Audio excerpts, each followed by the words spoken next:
Welcome to Daily Tax Minute. This is Tony Novak here to share a few points on saving taxes and staying out of tax trouble. Today's topic is the just recently announced ATAX tax fraud case. 2 days ago, the U.S. Department of Justice, out of the Manhattan branch in uh, New York State, announced what they're calling one of the biggest tax fraud cases in U.S. history. What caught my attention was two things, or perhaps three things. One is that this one, unlike some other big tax fraud cases that involve large amounts of dollars by big corporations, perhaps fewer transactions, but larger tax fraud, offshore scams, and other types of fraudulent tax shelters.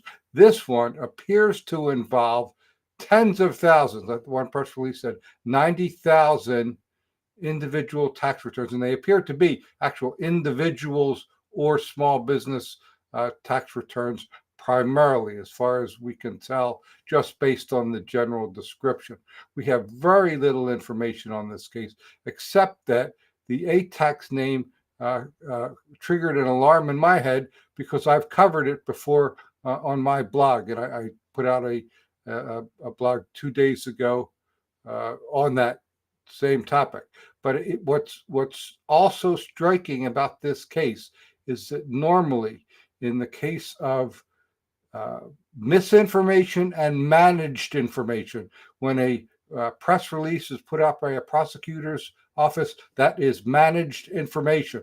They're putting out the information they want the public to know, and nothing more and nothing less. Normally, a newspaper that publishes a story like that would make a call to the defendant, to the defendant's attorney, and get a statement. So you have two sides of a story, at least the beginning of that. That has not happened as far as I can tell. I do not know why it hasn't happened. It appears to me that the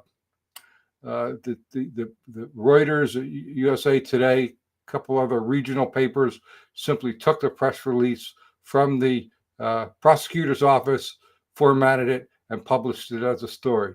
That's not the way to do tax news, and I'm frankly surprised. I have relationships going back decades before there even was such a thing, internet news, with tax attorneys and tax reporters, Wall Street Journal, Reuters, Bloomberg, and others. None of them have made a comment yet, so I'm just curious about that.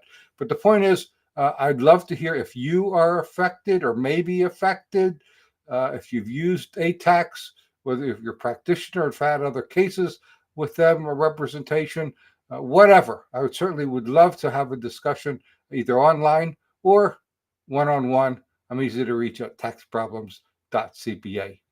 I'll be back tomorrow with another tax minute.